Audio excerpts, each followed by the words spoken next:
Deep water drag racers, this is internet personality Vangelus, and Transformers launched a new cartoon in 2025 on YouTube called Cyberworld, something that went so untrailered and unteasered that I was genuinely relieved to see that it was an actual voiced and artistically animated production when the first episode finally dropped. Its toy line is built upon a bedrock of Cyber Changer class figures, and today I am looking at Sky-Byte, the sole Cyberworld toy that I own as of this recording. This does mean I'll be focused on it as a standalone piece, despite the line's core design philosophy of wide-scale, cross-play, and integration. No safety in the shadow of a giant Scorponok for you, pal. This video was sponsored in part by ToyHacks.com. Use the code QTVangelus through the month of February 2026 for 15% off your order of labels and other paraphernalia. Using the code supports the channel. Supporting the channel feeds the machine.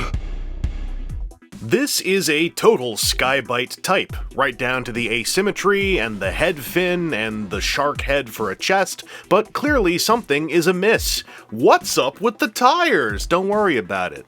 Being on the budget end of a kid-oriented line, which still means like $15 in taxes in Canada, Sky-Byte makes use of a trio of great plastic Pantones to fill out most of his palette, with the paintwork focusing on bringing life to his head. Both of his heads, actually. Cyberworld toys are all about integration, often through 5mm pegs and ports, and Sky-Byte is full of ready and waiting holes. One on his fist, one in the core of his claw, two on either forearm, one on the back of his head, and one on his anus. Secretly, you can unpeg his claw to reveal another hole and a peg. You can even put it in his hand as a hilt with a hole in it to then peg some kind of long thing into.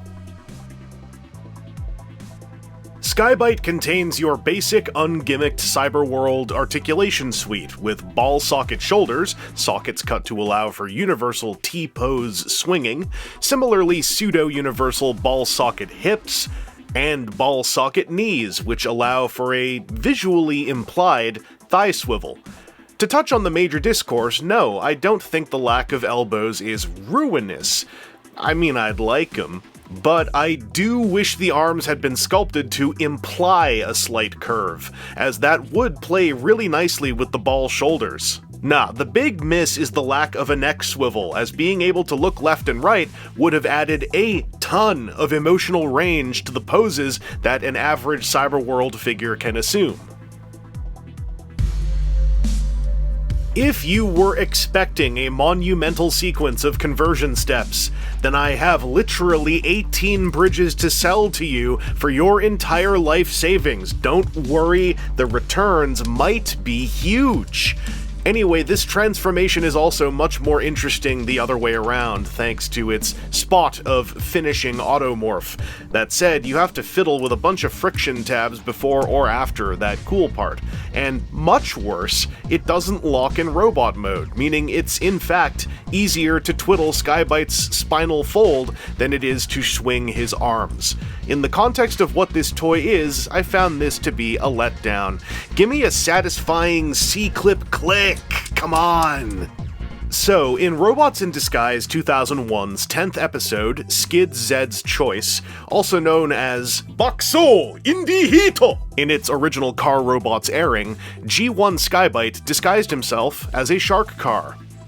Entirely unrelated to that, Cyberworld Sky-Byte turns into a shark car, and as a toy, this thing rules. It's got a great shape, the wheels are big and pinned for maximum spin, and the rather copious friction tabs in the robot legs make the alt mode's solidity a highlight. You also still have easy access to 5 of the 5mm ports, though 4 of them are so clumped together you probably need to pick 2 in order to avoid crowding and collision. This little guy does hit most of the necessary notes for his assignment, with a solid handful of alt mode, a flippable transformation, and a robot mode that can look like he's either running, sitting, or fighting.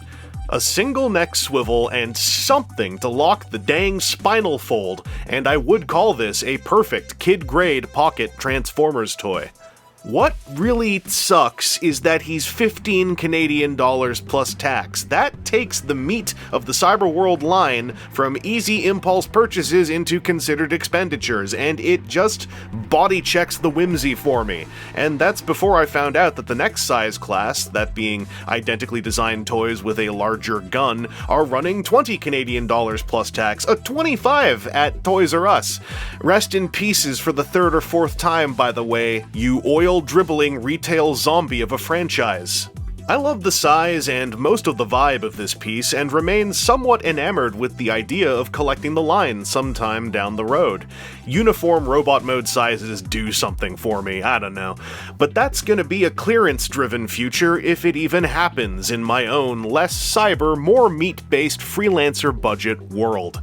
Anyway, this has been Internet Personality Vangelus, and thanks to all my Patreon patrons, YouTube channel members, and coffee baristas, I can still throw down some dopamine dollars here and there, even if that dopamine dome can't quite accommodate the cyber world for now.